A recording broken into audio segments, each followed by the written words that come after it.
Magandang buhay mga mi! So for today's video, magpe-prepare po ako ng breakfast ng aking mga amo. So ayan, so meron po tayo ditong tofu saka egg. So steamed tofu with egg po yung aming breakfast. So ayan, meron po tayong 3 itlog. So binati ko na po siya and ilalagay ko na po yung ating mga ingredients. Salt, and then next po ilalagay ko po yung milk. So nilalagay ko po siya ng milk para mas softer po siya. And yung sesame seeds. And yung konting chili para meron po siyang konting anghang. And yung pinaghalong sesame oil sa patis. And yung black pepper. And next po is yung spring onion. So hahalo-haloin na po natin yan para magpantay po yung lasa.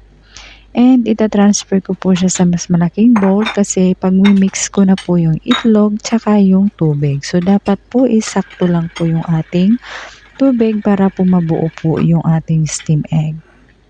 And ilalagay ko na po siya sa isang bowl na mayroon pong tofu. So, ayan. So, kinat ko po yung tofu para po magpantay lang po siya sa yung egg. And ayan, ready na po siya. So, ilagay na po natin siya sa kumukulong tubig para po iluto na natin. Yan. So, syempre, huwag po natin kalimutang takpan para mas mabilis po maluto yung ating steam egg. So, after a minute, luto na po yan and ready to serve na. Thanks for watching, guys!